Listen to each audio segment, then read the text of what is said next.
Muy buenos días, amados hermanos. Por favor, abran sus Biblias en Santiago capítulo 2, versículo 20. En esta mañana vamos a estudiar este texto que está presentado mediante una pregunta. ¿Mas quieres saber, hombre vano, que la fe sin obras es muerta? El estudio del libro de Santiago que hemos llevado paso a paso, hemos usado un eslogan que es el Evangelio, un culto hecho vida, la gracia de Cristo nos llena de obras. Y Santiago nos ha hecho toda una disertación muy completa en el capítulo primero sobre la importancia de ser oidores y hacedores. No oidores solamente, sino hacedores. Y ahora en la segunda parte, en el segundo capítulo, nos ha disertado ampliamente sobre la importancia de la fe mostrada o la fe visible o la fe evidenciada a través de las obras. Y pareciera que es como un poco redundante, uno diría, pues se ha dicho ya tanto, lo mismo que debiera pasar a otro tema. Pero siempre que la Biblia enfatiza, lo que está diciendo es, ahí hay un problema. Y ahí es donde tenemos que enfocarnos, porque eso que se enfatiza es donde más nos falta y es lo que más necesitamos. Y también porque Santiago en el capítulo 2 pareciera ser que está como respondiendo a una discusión que se le está presentando. No sabemos si es dentro de la iglesia o alguien fuera de la iglesia que está presentando objeciones. Siempre hay contradictores, ¿cierto? Siempre hay alguien que dice no estoy de acuerdo o que usa el método que antiguamente se usó o que se usa desde el principio, que es con que Dios os ha dicho. ¿Recuerdan quién fue el inventor de ese método exegético? ¿Quién fue el que acuñó un nuevo método de interpretación? Con que Dios os ha dicho. Y ese es el método de la pregunta, de la duda, de no lo acepte como verás, sino póngalo en duda. Ese es el método de busque una segunda opinión. O busque una opinión hasta que esa opinión sea del tamaño de tu interés o del propósito tuyo, de tu conveniencia. Entonces hay personas que andan buscando opiniones hasta que encaja la opinión con lo que ellos querían. Y dicen, ahora sí encontré una persona que me dio una buena opinión. No fue que le dio una buena, fue que encajó a lo que él quería. ¿Sí? A lo que él quería. Incluso las personas cuando piden opiniones le dicen a uno, ¿cierto que yo puedo hacer esto? ¿Es verdad que esto lo debo hacer así? Es decir, ellos están torciendo la opinión de quien le están consultando para que se vuelva conveniente para ellos. Y la Biblia dice que hay una opinión veraz, que es la que viene de la Escritura, y que todo lo que no corresponda a la palabra es engañoso. Entonces Santiago nos está respondiendo ampliamente. Yo quisiera que fuéramos al capítulo 2 y vayamos revisando un poco el capítulo 2, lo que nos está diciendo, para que podamos entender por qué vuelve y se repite. ¿Sí? Parece ser que Santiago está hablándole a una audiencia cristiana, pero como siempre hay algunos que asisten, pero no son, o que están afuera y cuestionan, porque también no son, y a ellos Santiago también les da una respuesta. Miremos lo que dice el versículo primero. Hermanos míos, ¿a quién está dirigida la prédica? A los creyentes, a los que Santiago considera hermanos de verdad y que efectivamente lo son. Dice que vuestra fe en nuestro glorioso Señor Jesucristo sea sin acepción de personas. Ese primer ladrillo o esa primer base o concepto de su enseñanza está dirigida a los creyentes. Porque si en vuestra congregación entra un hombre con anillo de oro y con ropa espléndida, y también entra un hombre pobre con vestido andrajoso, y miráis con agrado al que trae la ropa espléndida y le decís, siéntate tú aquí en buen lugar, y decís al pobre, estate tú allí en pie, o siéntate aquí bajo mi estrado, no hacéis acepción de personas entre vosotros, y venís a ser jueces con malos pensamientos. Esa es la primera denuncia que hace Santiago en el capítulo 2, hablando de unas malas obras y malas prácticas de los creyentes. Es decir, es probable que haya hermanos con malas prácticas. Eso es probable, y lo está diciendo Santiago.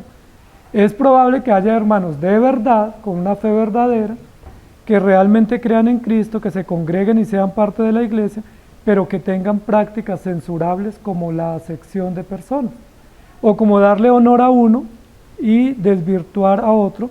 Y dice aquí Santiago que ese tipo de hermanos se convierten en jueces de otros y juzgan con malos pensamientos, pero son creyentes de verdad. Posiblemente nos ha pasado a nosotros, que siendo cristianos de verdad, hemos hecho juicios indebidos, hemos hecho censuras indebidas y nos hemos equivocado y tenemos que decirle, Señor, perdóname, porque yo hice un juicio indebido y yo honré a uno que no debía honrar y deshonré a alguien que debía honrar. ¿Les ha pasado? Nos pasa. Por eso aquí Santiago dice, hermanos míos, tengan cuidado que no les pase eso. Eso es importante. Luego pasa a decir lo siguiente, hermanos míos, amados, oíd. Segundo punto, hermanos, ¿no ha elegido Dios a los pobres de este mundo para que sean ricos en la fe y herederos del reino que ha prometido a los que le aman? Pero vosotros habéis afrentado al pobre, no os oprimen los ricos y no son ellos mismos los que os arrastran a los tribunales, no blasfeman ellos el buen nombre que fue invocado entre vosotros. Es la segunda denuncia. Hermanos míos, ustedes ya están en Cristo.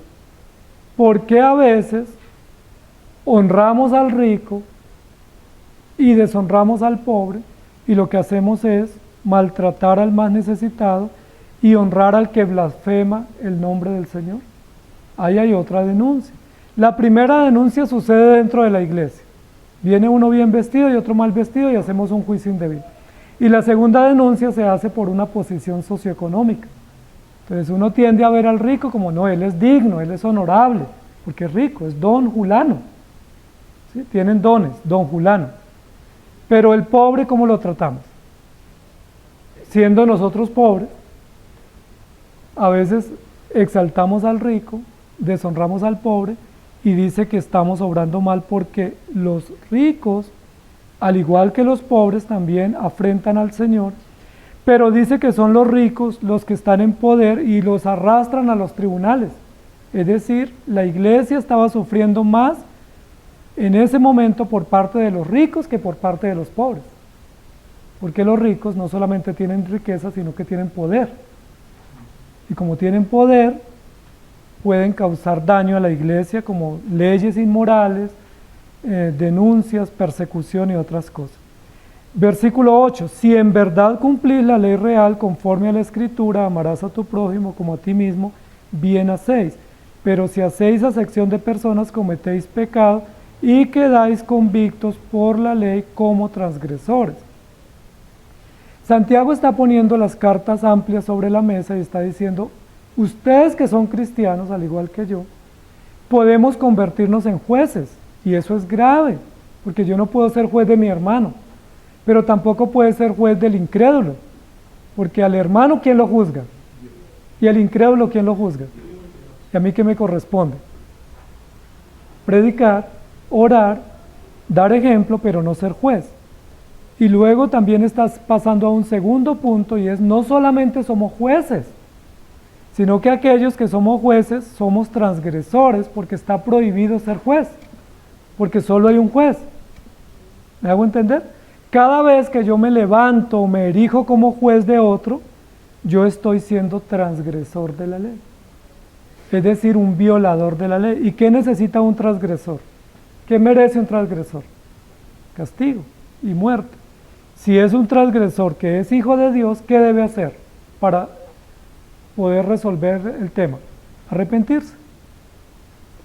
Entonces, no solamente yo puedo ser juez de otro, sino que cuando soy juez, soy violador de la ley. Miren lo interesante, porque ahí viene un efecto de rebote, ¿cierto? Yo juzgo a otro porque pecó. Yo digo, usted es malvado. Lo señalo y le digo, usted es un malvado pecador. Merece esto. ¿Y qué dice la Biblia? Pero el pecador es tuyo, porque tú lo juzgaste. Y como tú lo juzgaste, viniste a ser tan transgresor como él. Entonces, ¿qué debiéramos decir? Tú eres pecador, yo también soy pecador, tú debes arrepentirte, yo también necesito arrepentirte. ¿Por qué no vamos los dos a Cristo y nos arrepentimos? Sería mejor así, ¿cierto? y no decirle tú eres malo y estás bajo condición de pecado porque yo también lo soy. Luego continúa diciendo en el versículo 10, porque cualquiera que guardare toda la ley pero ofendiere en un punto se hace culpable de todo. Porque el que dijo no cometerás adulterio también ha dicho no matarás. Ahora bien, si no cometes adulterio pero matas, ya te has hecho transgresor de toda la ley. Aquí está hablando de la apariencia de piedad que muchas veces en las iglesias se mantiene. ¿Sí? Que entonces uno tiene como categorías. Hay el hermano muy malo y hay el hermano creyente muy bueno. Y la Biblia dice todos somos pecadores, porque todos violamos así sea en un punto la ley. ¿Sí? Realmente lo que está diciendo es violamos en todos los puntos la ley. Pero si yo considero que solo en un punto la violé, pues también soy transgresor y eso lo debo saber. Y también hace una lista sobre las categorías de los pecados, porque para nosotros los pecados tienen categoría. Entonces uno dice, no, aquí está diciendo que hay dos pecados terribles para nosotros. Hoy en día ya tenemos más, ¿cierto? Pero el adulterio y el asesinato. Y entonces yo no adultero, pero juzgo al que adultera y cometí el pecado de señalamiento. Entonces lo que está diciendo aquí es, no hay categorías de pecados, porque el que dijo no adulterarás, también dijo no matarás, y también dijo no juzgarás, y también dijo no mentirás, y también dijo no te vengarás. Yo alguno de esos cometo, ¿estamos de acuerdo? Entonces no podemos sacar pecho y decir que no hemos cometido pecado. Y luego dice, así hablad y así haced, como los que habéis de ser juzgados por la ley de la libertad. Porque juicio sin misericordia se hará con aquel que no hiciere misericordia, y la misericordia triunfa sobre el juicio. Entonces lo que está terminando en esta primera sección es, hermanos, todos somos pecadores, no seamos jueces de nadie o del otro, y tratémoslo con misericordia, porque hoy él necesita misericordia, pero mañana la necesito yo. Es probable que hoy él necesite ayuda y yo necesite mañana. Y si yo actué sin misericordia, de la misma manera seré tratado cuando toque mi turno. Hasta ahí es claro, ¿cierto? Luego continúa, hermanos míos. Está Santiago en una prédica dirigiéndose a los creyentes diciéndole, hermanos míos, ¿de qué aprovecha si alguno dice que tiene fe y no tiene obras? ¿Podrá la fe salvarle? Entra en un tema diciendo todo lo que él venía diciendo de la sección de personas, del señalamiento, de la categoría de los pecados o de las listas de pecados permitidos y pecados aborrecibles que nosotros tenemos. Todo eso tiene que ver con la fe y las obras. ¿De qué aprovecha si yo digo que tengo fe y no tengo obras? ¿Puede la fe salvarle? La respuesta es, la fe que no va acompañada de obras no es genuina. Y como no es genuina, no salva, sino que condena. Y uno dice, ¿pero por qué? La fe, la salvación es por fe. Claro que sí, pero es por fe, una fe que transforma y una fe que regenera y una fe que se hace evidente con obra. Y lo va a seguir explicando Santiago. Si un hermano o una hermana están desnudos y tienen necesidad del mantenimiento de cada día, y alguno de vosotros les dice, id en paz, calentados y saciados, pero no les dais las cosas que son necesarias para el cuerpo, ¿de qué aprovechen? Primero dice, la fe sola no aprovecha. Y luego dice, si yo rechazo o rehúso ayudar al necesitado, ¿de qué aprovecha? Así también la fe, si no tiene obras, es muerta en sí misma. No está diciendo Santiago que la fe necesita obras nuestras, sino que la fe, que es verdadera, está acompañada de las obras genuinas que Dios preparó. Y luego continúa diciendo, pero alguno dirá, tú tienes fe y yo tengo obras, muéstrame tu fe sin tus obras y yo te mostraré mi fe por mis obras. Alguno dirá, ¿quién será ese alguno? Que se levanta a contradecir. Está contradiciendo a Santiago. Santiago es uno de los apóstoles hermano de Jesús. Santiago fue uno de los grandes predicadores del primer siglo. Fue pastor por más de 30 años en Jerusalén, que fue una de las primeras iglesias después del Pentecostés. Y este objetor se levanta para cuestionar y le dice, ok, tú tienes fe y yo tengo obra. Entonces, pero esa objeción no está permitida. Alguno dirá, claramente ese alguno no es un creyente verdadero. Porque un creyente verdadero no cuestiona lo que la Biblia dice, sino que la acepta con solicitud. Entonces él dice, ¿tú crees que Dios es uno? Le responde Santiago. O sea, muéstrame la fe, dice este hombre, y yo te muestro mis obras. O muéstrame tus obras y yo te muestro mi fe. Santiago le dice, ¿tú crees que Dios es uno? ¿Y qué le responde ese objetor? Claro que yo creo, por eso lo estoy retando. ¿Y qué le responde Santiago? También los demonios creen y tiemblan. Es decir, no es suficiente la creencia racional o la creencia conceptual. No es suficiente entender un concepto, porque los demonios también creen y tiemblan. Parece que hasta ahí están empatados, ¿cierto? Porque el otro está cuestionando, Santiago responde y reacciona. Si tú crees en Dios, claro que creo en Dios. Bueno, los demonios también. Y luego le dice, mas quieres saber, hombre vano, que la fe sin obras es muerta. Y ese es el tema de hoy, que tiene que ver con la síntesis de lo que se ha presentado. ¿Con quién está Santiago hablando en este momento? ¿Quién es su contradictor? ¿Quién es su adversario, su interlocutor? Un hombre vano. Es el mismo del versículo 18. Alguno dice, bueno, pues si tú tienes fe y obras, yo tengo fe sola, pues ahí los dos nos complementamos. Y dice, no, los demonios también tienen fe, pero no son salvos. Los incrédulos también tienen fe, pero no verdadera. Y ahora le va a decir, ¿quieres saber, hombre vano? Y cuando le dijo hombre vano, pues ahí sí es un knockout total. Porque un hombre vano, ¿quién es? ¿Es un creyente regular? ¿O es un incrédulo? Es un incrédulo, es un hombre vano.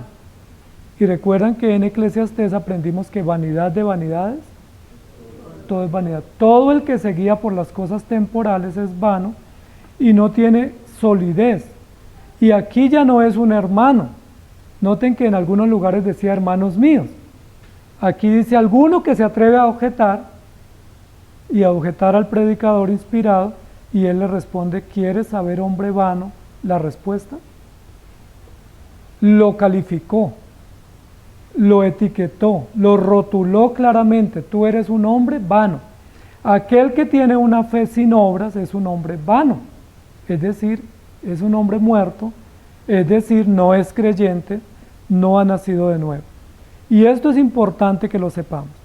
Y en ese sentido está 1 Corintios capítulo 6, versículos 9 y 10.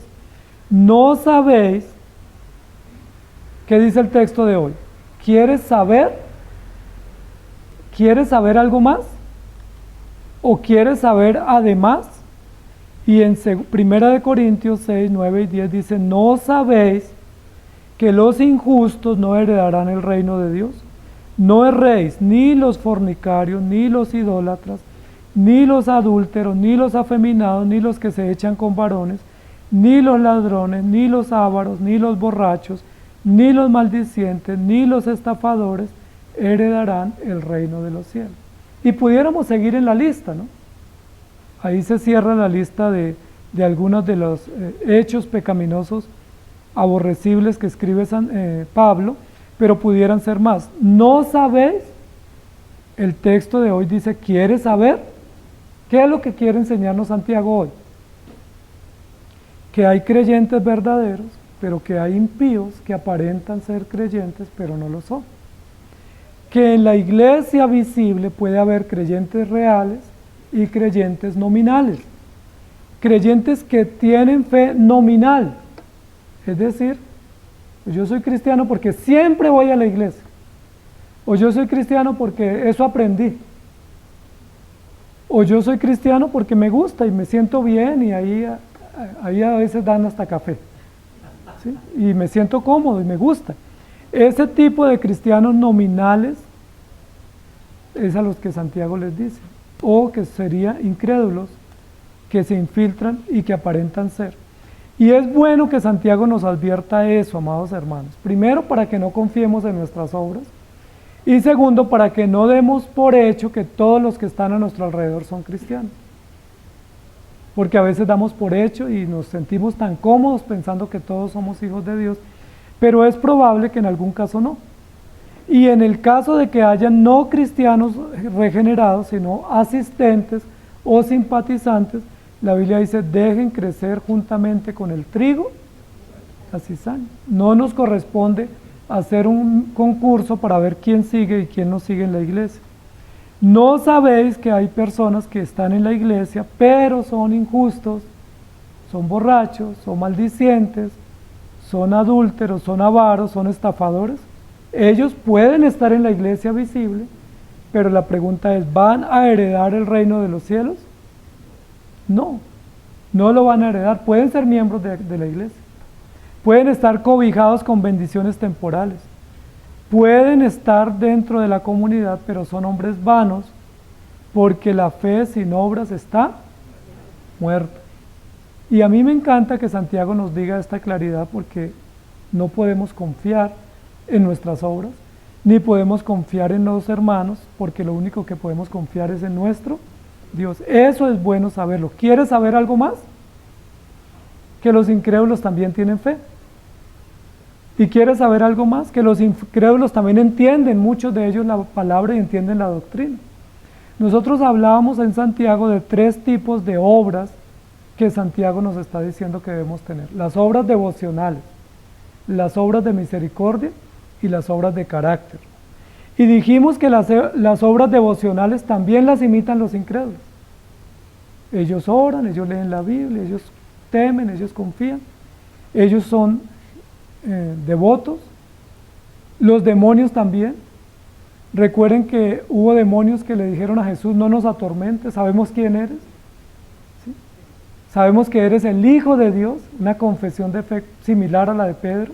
Tú eres el Cristo, el Hijo del Dios viviente. Y esa confesión la hizo un demonio. Recordemos que las obras de misericordia también las pueden hacer los incrédulos, con motivos equivocados, pero también las hacen. Ellos también ayudan al pobre, ellos también son serviciales, son generosos. Pero las obras de carácter solamente las obra el Espíritu Santo en el corazón del cristiano, transformándolo. Aquí lo que está diciendo es, hay hombres vanos que aunque aparentan, no tienen la fe. Y pudiéramos incluso hacer ejemplos. Hombres sin convicción que tienen confesiones vacías. Saúl fue uno de ellos. ¿Recuerdan de Saúl? Saúl fue un rey, el primer rey de Israel. ¿Y por qué fue elegido como rey? Porque era guerrero, porque pertenecía al pueblo, porque tenía una estrategia militar, porque era imponente, tenía porte y era un representante digno de la nación de Israel para gobernar. Recuerden que al comienzo Saúl hizo cosas interesantes, pero luego después se vino en contra de Samuel, en contra de David y en contra de su propio hijo. La confesión o la convicción que tenía Saúl no era para agradar a Dios, sino para deshonrar a Dios. Recuerden que Saúl cometió pecados terribles en público y cuando se le reconvino, él dijo, he obrado mal, pero no hizo más. Y no era suficiente con reconocer que había obrado mal, él tenía que arrepentirse. Mateo 7, 16 al 23 dice, por sus frutos los conoceréis. ¿Y cómo fueron los frutos de Saúl? Aunque fue rey, aunque está en la lista de los reyes, aunque era parte del pueblo de Israel, era de la tribu de Benjamín, ¿recuerdan? ¿Y Benjamín de qué mamá fue y de qué papá? De Raquel. Benjamín fue hijo de Raquel. ¿Sí fue así o no? José y Benjamín, de Jacob y Raquel. Era uno de los hijos que se esperaba iban a servir o ser útiles, pero Saúl terminó siendo un fiasco. ¿Acaso se recogen uvas de los espinos o higos de los abrojos? ¿Acaso puede el árbol malo dar frutos buenos? Pero el árbol malo da frutos malos. No puede un buen árbol dar malos frutos. No puede un buen árbol dar malos frutos, ni un árbol malo dar frutos buenos. Todo árbol que no da buen fruto es cortado y echado en el fuego. Así que por los frutos los conoceréis. ¿Cuáles fueron los frutos de Saúl? Uno pensaría Saúl va a ser un excelente rey. Y no lo fue. Aunque estaba dentro del pueblo. ¿Quién ungió a Saúl? ¿Recuerdan? Samuel. Samuel era un buen profeta. Saúl fue ungido por Samuel y fue un mal rey. ¿Se equivocó Samuel al ungir a Saúl? Dios permitió que fuera ungido, fuera puesto rey, que representara al pueblo, pero terminó en contra de Samuel y en contra de David. Recordemos que si hubiese sido por su iniciativa, Saúl hubiera matado a David. Lo persiguió, intentó clavarlo con una lanza, lo odiaba, aunque le dio a su hija por esposa. ¿Y recuerda por qué odiaba Saúl tanto a David? Porque dice que David tenía el favor de Dios, pero el favor de Dios no estaba con Saúl. Celos. Amados hermanos, pero Saúl, cualquiera de nosotros lo hubiera aceptado como hermano genuino, pero Dios dice que no. Eso es importante que tengamos en cuenta porque eso lo debemos saber. Por los frutos se conoce el árbol, pero nosotros no somos quien para juzgar el fruto, porque a nosotros a veces el fruto nos parece bueno, pero Dios es el que juzga el fruto. Segunda de Corintios 13:5 dice: examinaos a vosotros mismos si estáis en la fe, probaos a vosotros mismos, o no os conocéis a vosotros mismos que Jesucristo está en vosotros, a menos que estéis reprobados. En lugar de yo estar haciendo el juicio del otro, y diciendo este sí o este no, debo hacer el juicio sobre mí mismo. En lugar de yo estar juzgando o examinando a otro, debo examinarme a mí mismo. ¿Quieres saber algo más? Hay personas que tienen convicciones vacías o impías y no nos podemos confiar. La Biblia también habla acá de que la fe sin obras del hombre vano es la fe del religioso. No solamente el que dice creer en Dios pero no acompaña con obras de vida, sino también de un religioso que no ha sido redimido, pero que él da a entender que sí. Y hay ejemplos en la Biblia, uno de ellos es Judas. Judas, cualquiera de nosotros lo hubiera aceptado como hermano. ¿Estamos de acuerdo? Lo hubiera visto como hermano, le hubiera confiado hasta las finanzas, le hubiera confiado el carro, los hijos, le hubiéramos confiado todo porque hubiéramos pensado que era hermano de verdad. Judas incluso dio muestras públicas de que era. Tomó la cena con Jesús. Jesús no le prohibió la cena. Recuerden que tomó la cena y apenas terminó la cena, se fue. Recuerda que Jesús mismo en la cena dijo: uno de ustedes me va a entregar. Y les dijo: el que moja el pan en el plato conmigo. ¿Por qué los discípulos no se dieron cuenta? Pedro, que era tan impetuoso, tan acucioso, ¿por qué no se dio cuenta que un compañero era un traidor? O sea, ¿por qué estamos diciendo eso? Porque Santiago lo que nos está diciendo es: solo confíe en el Señor y examínese usted y pruébese a usted, porque yo no puedo pesar al otro.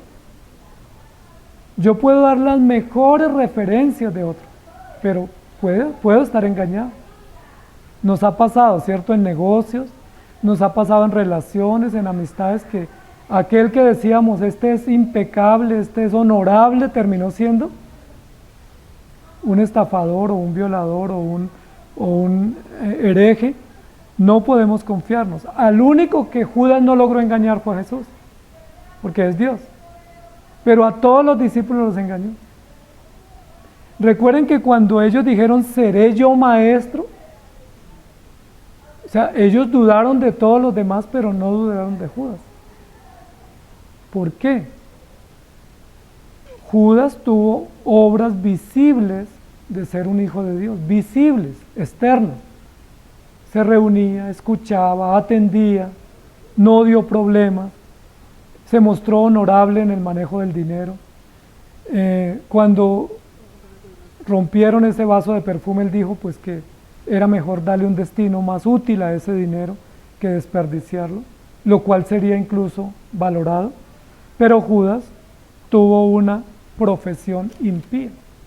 La profesión de la fe de Judas era engañosa y engañó a todos.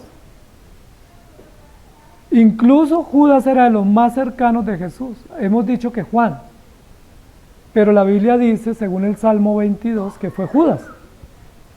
¿Recuerdan que dice el Salmo 22? Porque no me traicionó mi enemigo o en el que yo desconfiara, sino en el que yo confiaba.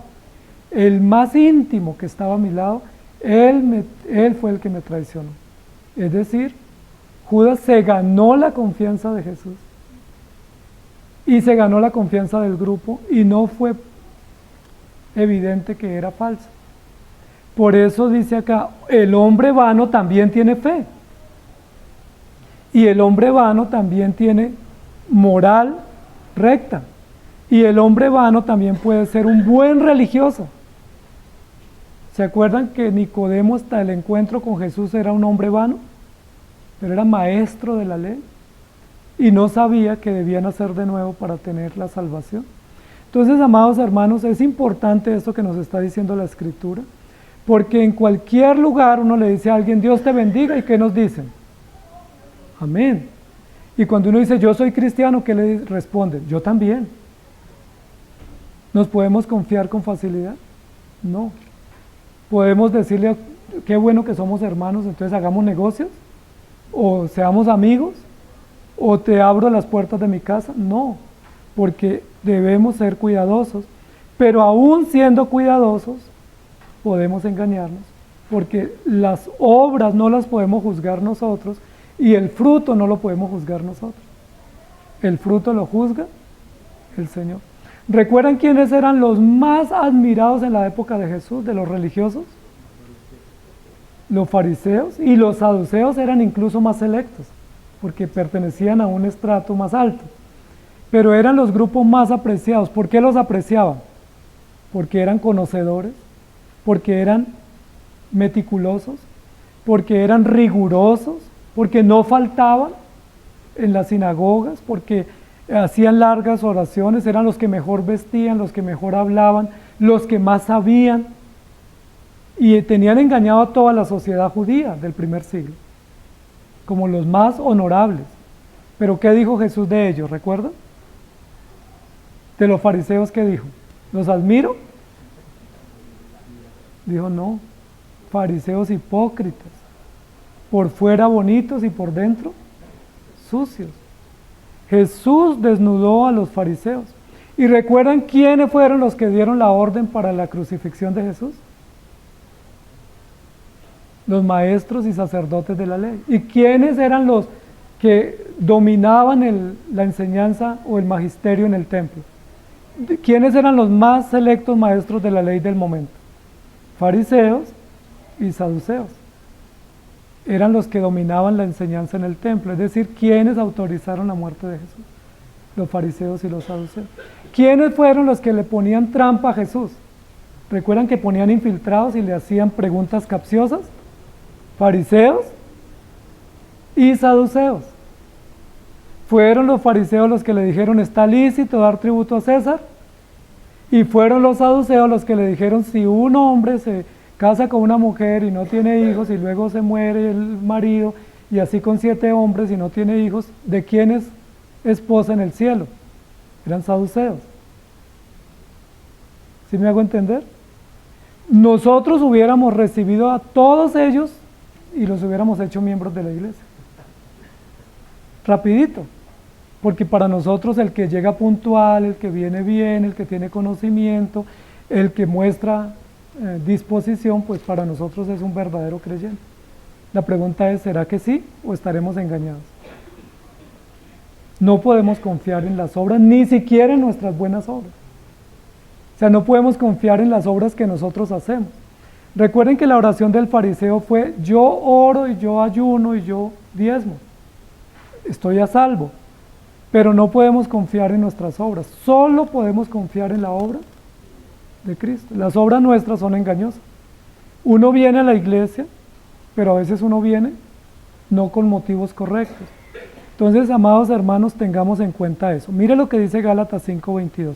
Mas el fruto del Espíritu es, y aquí hay una regla de medida, ¿sí? Para el propósito de examinarnos y probarnos.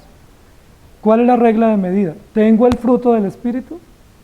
Yo no puedo ver si el hermano lo tiene, porque porque él puede tener una manifestación engañosa, ¿sí? Que a mí me convence, pero es engañosa. ¿Cuál es el fruto del Espíritu? Amor, gozo, paz, paciencia, benignidad, bondad, fe, mansedumbre y templanza. ¿Tengo el fruto del Espíritu?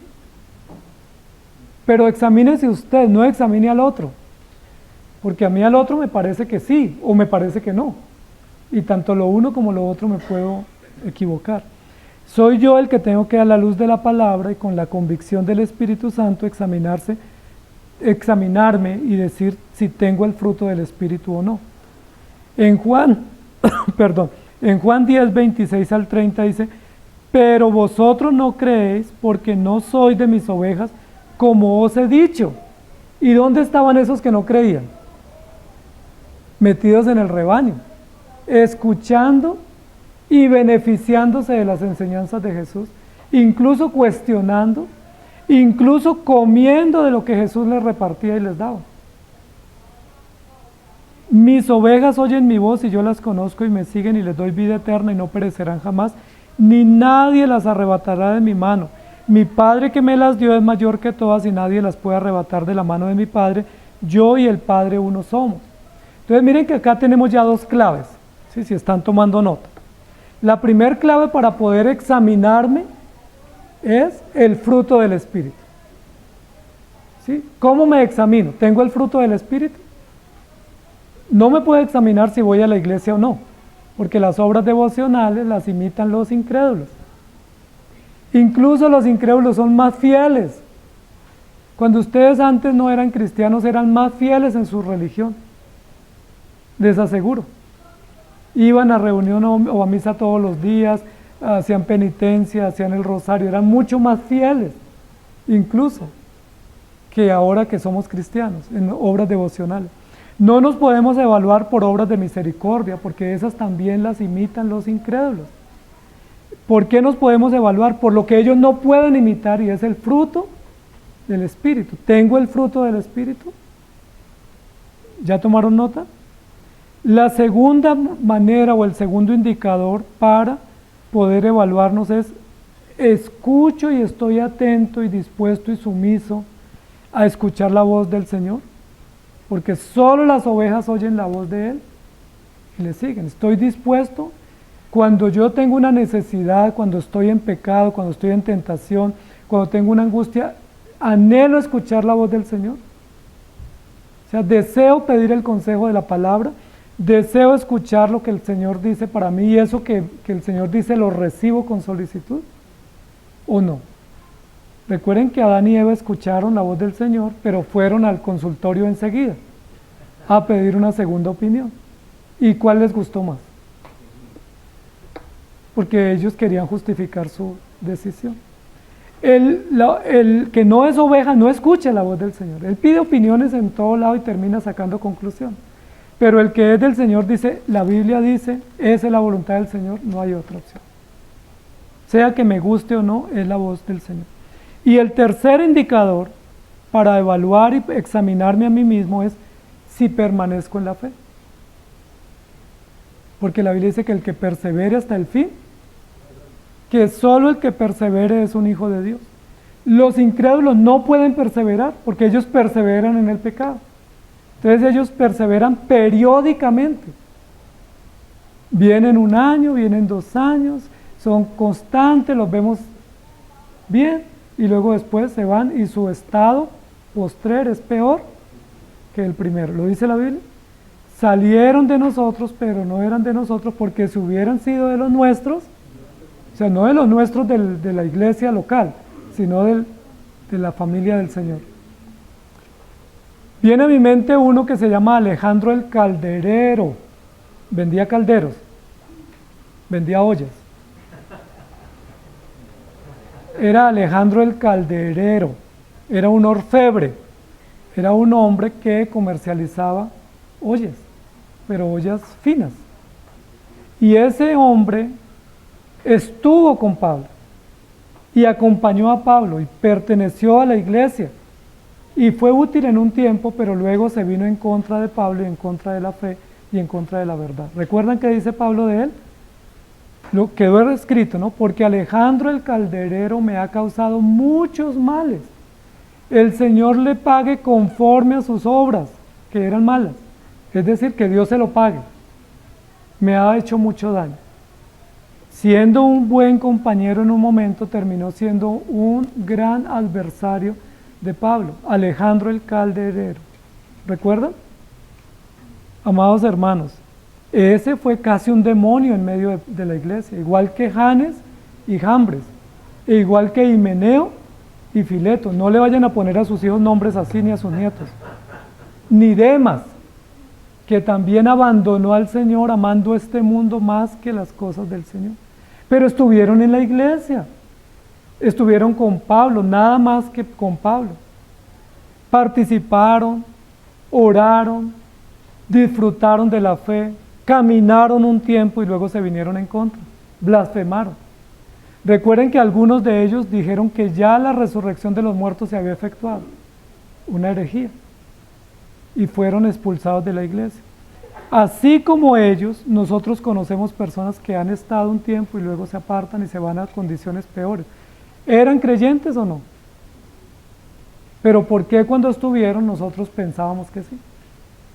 Porque tenían apariencia de piedad. Por eso dice la Biblia, cuida de que tú no tengas apariencia de piedad. O sea, no te confíes, no te duermas en los laureles. Examínate a ti mismo, no sea que tú tengas apariencia de piedad, que tú digas, yo conozco, yo sé, yo aprendo, entonces yo soy salvo. Yo llego a la iglesia y entiendo la doctrina, entonces yo soy salvo. Puede que la entiendas toda y no seas salvo, porque el entendimiento no es suficiente ni es el indicador por excelencia. Mire lo que dice por favor en Gálatas 2:6. Pero de los que tenían reputación de ser algo, lo que hayan sido en otro tiempo nada me importa, pues Dios no hace acepción de personas. A mí pues los de reputación nada nuevo me comunicaron. ¿Quiénes son los de reputación que Pablo está mencionando acá en la iglesia de Galacia? Aquellos que tenían poder, que ejercían autoridad y que eran los líderes de la iglesia, que tenían autoridad, y dice, ellos eran los que tenían la reputación de saber, pero no me dijeron nada, no sabían nada, no hacían lo correcto, eran hombres vanos. Amados hermanos, la pregunta es, ¿nuestra fe es vana o no? Si es vana, estamos en graves problemas frente a Dios. Porque si mi fe es vana, yo no soy hijo de Dios. Tengo apariencia, soy un hipócrita que estoy aparentando, pero no tengo a Cristo. Porque si tengo una fe verdadera, no vana, debe mostrarse con obra. Por eso Santiago ha insistido una y otra vez, muéstrame tu fe con tus obras, o si no, no es una fe verdadera. El impío o el demonio puede mostrar su fe, claro que él puede mostrar su fe, y la puede argumentar, y la puede sustentar, y puede mostrar obras. ¿Cuáles obras puede mostrar? Obras devocionales. Porque él puede decir, yo también voy a la iglesia, yo también oro. Él puede mostrar obras de misericordia, claro que también, él ayuda al pobre. ¿Qué obra no puede mostrar el impío? La obra de transformación, el Espíritu Santo gobernando su vida y morando en su ser, y el fruto del Espíritu Santo que hace al creyente sujetarse a la palabra. Eso no lo puede mostrar el impío. El incrédulo no ha sido regenerado y por lo tanto no es manso, no es humilde, no tiene paz, no tiene gozo, no tiene amor y no persevera, porque esos que son de reputación nada nuevo nos comunican. Pero nosotros confiamos en los que tienen reputación. ¿Sí? Cuando uno consulta a alguien, ¿uno a quién le pide consulta? Al que tiene mejor reputación. Porque uno dice, no, este no tiene buena reputación. Incluso cuando uno visita páginas o hace consultas en internet, pues uno mira qué reputación tiene la página para ver si esa información es creíble o no. Primera de Pedro 1:17, y si invocáis por Padre a aquel que sin acepción de persona juzga, según la obra de cada uno, conducíos en temor todo el tiempo de vuestra peregrinación. Aquí vuelve y nos dice, ustedes invocan por Padre al que no hace acepción de persona y juzga cada obra. vuelve y nos dice, yo no puedo juzgar la obra de mi hermano, porque el que tiene que juzgar es Dios. Yo juzgo por apariencias y siempre que juzgo me equivoco. ¿Sí? Es muy fácil juzgar, ¿sí? Es muy fácil juzgar y es muy fácil ver obras y sacar conclusiones. Pero Dios es el que juzga. Nosotros somos tan imprecisos para hacer juicios que siempre nos equivocamos. Si muere una persona y la familia llora, uno que dice, uy, lo amaban demasiado.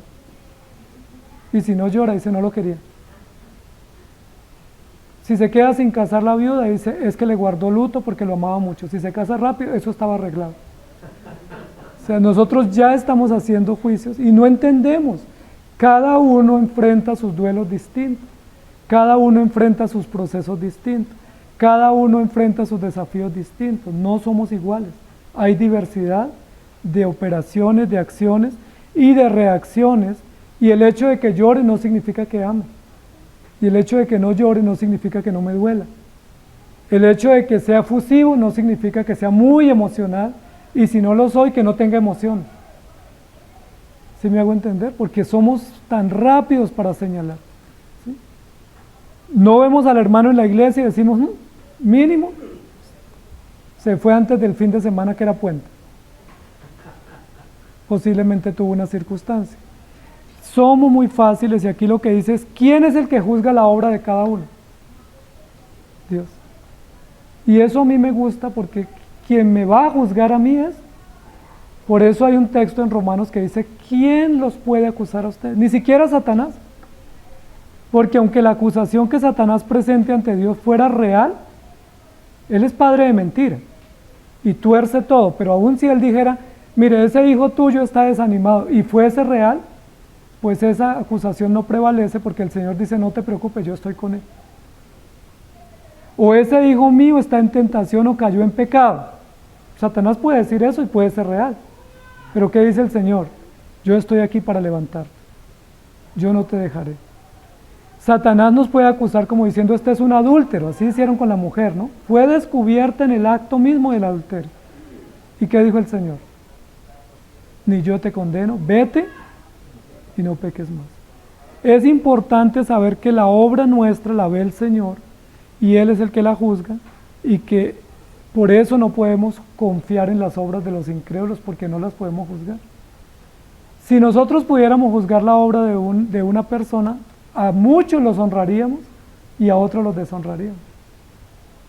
Por ejemplo, el que llega temprano, el que sabe los versículos, sabe la doctrina, se porta bien, uno diría, no, pues es un excelente cristiano. Si lo único que le falta es ser pastor. Pero a Judas lo único que le faltaba era eso y terminó siendo, o a Alejandro, o a Demas. ¿Recuerdan Janes y Jambres que resistieron a Moisés? Himeneo y Fileto en la época de Pablo. Y hay una lista larguísima que Pablo presenta y esa realidad la enfrentamos nosotros hoy también. Primera de Corintios 15:2 dice, por el cual asimismo, si retenéis la palabra que os he predicado, sois salvos si no creísteis en vano. Retener la palabra. Ese es otro indicador, otra clave de evaluación. El creyente retiene la palabra porque sabe que ese es su alimento y no la desprecia. El incrédulo dice, no, pues sí, allá dijeron eso, pero pues a mí no me convence lo que dijeron. Allá dijeron eso y allá enseñan eso, pero yo quiero poner en práctica otra cosa. El creyente dice, la Biblia dice, yo lo creo. El Señor lo dice, yo lo obedezco. Retiene la palabra, se deja guiar por ella y eso es lo importante. Y en 2 de Corintios 5:17 hay otra clave para poder entender si estamos en la fe o no. De modo que si alguno está en Cristo, nueva criatura, de las cosas viejas pasaron, he aquí todas son hechas nuevas. ¿Cómo se evalúa el cristiano? ¿Qué cambios he tenido? ¿Qué transformaciones he tenido? Pero no hagan evaluaciones someras, porque alguien pudiera decir, mire, yo antes me vestía deshonestamente y ahora me visto mejor, entonces sí he cambiado. No se midan cómo está el vestido o el cabello o sus prácticas externas, sino el corazón. ¿Qué ha cambiado en mi corazón?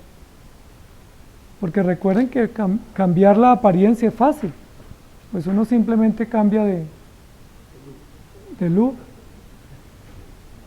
Pero cambiar el corazón, ¿quién lo puede hacer? Que usted pueda decir, mire, yo antes era vengativo y ahora soy amoroso o compasivo. Antes yo era demasiado celoso, ahora ya no lo soy. Antes era demasiado enjuiciador o calumniador y ya no lo soy. Cristo me ha transformado. ¿Pueden sacar lista de esos cambios? ¿Sí ha habido cambios en ustedes o no? Si hay cambios a ese nivel profundo, eso significa que ustedes están en Cristo. Judas no pudo decir que había cambios. Recuerde que Judas era avariciento o avaricioso, avaro. Y así fue durante su vida. Dice la Biblia que robaba.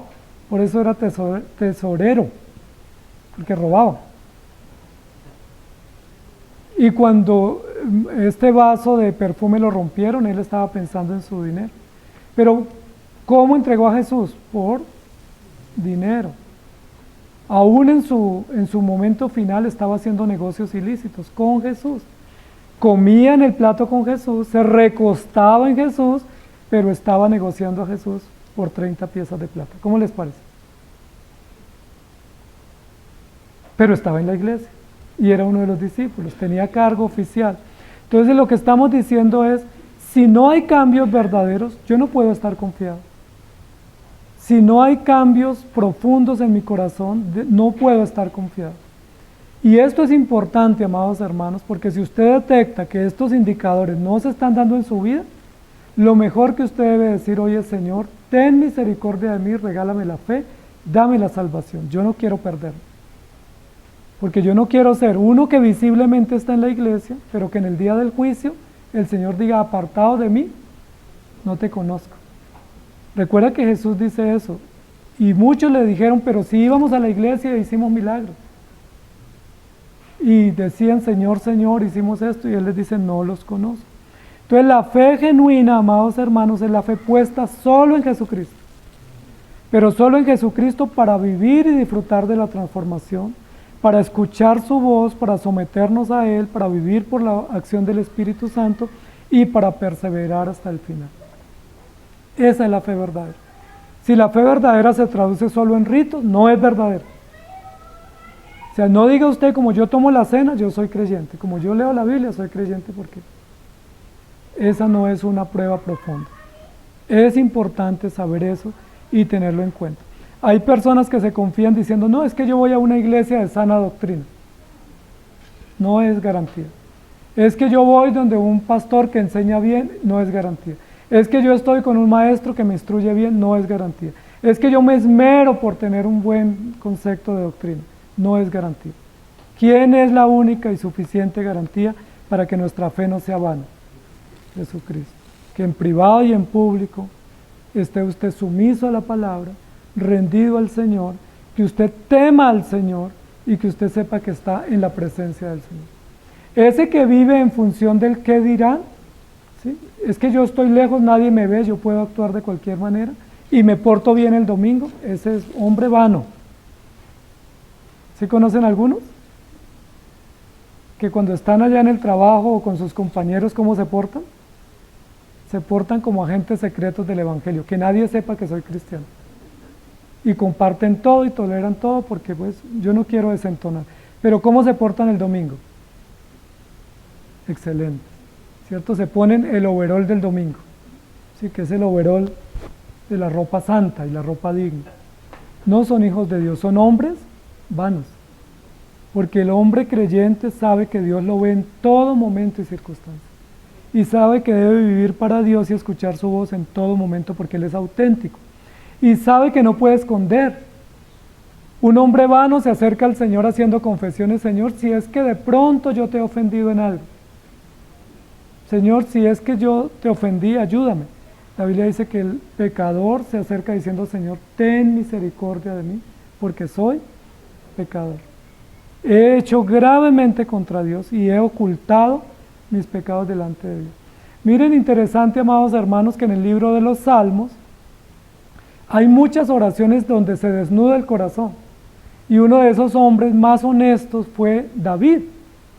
Y la Biblia dice que fue un hombre conforme al corazón de Dios. Y uno diría, pero ¿por qué si fue asesino, fue adúltero, persiguió a sus hijos, tuvo que huir también de parte de sus hijos?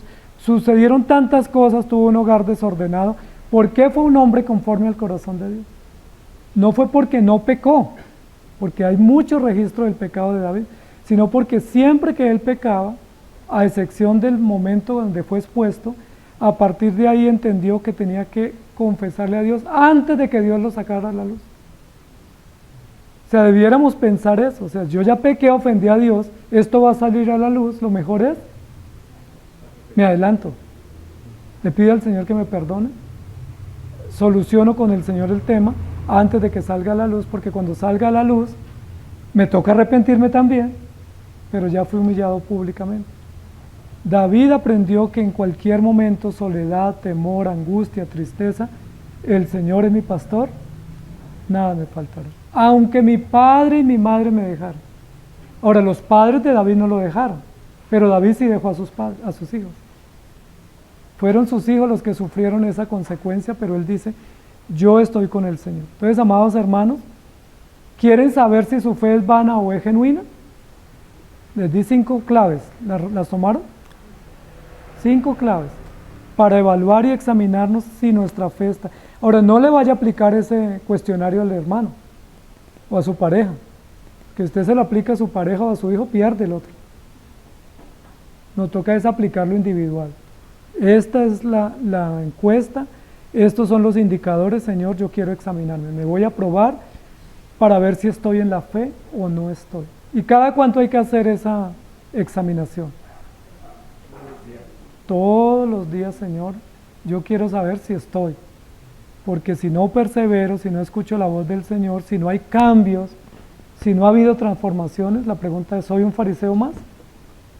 Los fariseos son detestables por Jesús. Los fariseos son admirados en la iglesia, pero detestados en el cielo. Y no queremos ser admirados acá, queremos ser honrados en el cielo. Aún preferible que aquí hablen mal de nosotros. Y no que aquí nos alaben y nos hagan venia como le hacían a los fariseos.